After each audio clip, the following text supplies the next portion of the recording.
دلوقتي لمار جوه بعدين تشوفك. يلا امشي يا بنتي مش انت اللي بعتي لي عشان اجي؟ انا بعت لك فين ومع مين؟ واحده صاحبتك كلمتني قالت لي ان انت عايزاني. صاحبتي مين دي؟ انا مش عرفني. هو انت ليكي صاحبه غيري يا سلمى؟ ايه؟ نمار؟ ايوه نمار. ما تخضيش كده. اساسا انا كشفتك من يوم ما وقعت الصينيه من ايدك يوم ما سمعتي خبر متعب، وكشفتي نفسك اكتر في المستشفى. ليه؟ نمار انت مش فاهمه حاجه. انت طلعتي اوطى صاحبه في الدنيا. انا عملت لك ايه؟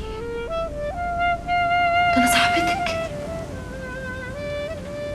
ده انا ماليش غيرك في الدنيا.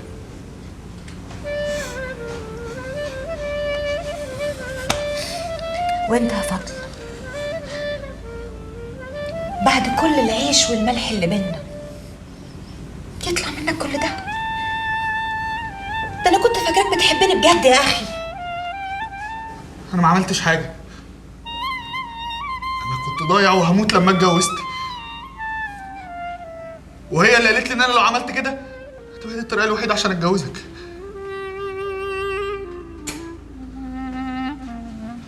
حلو قوي.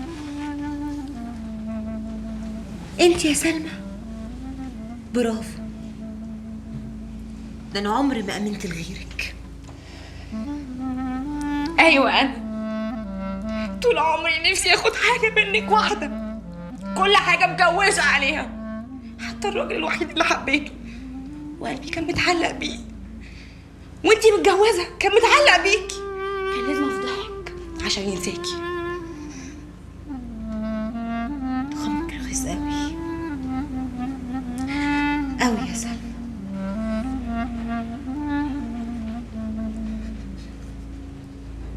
انا مش قادره اصدق اللي بسمعه ولا اللي انا شايفاه.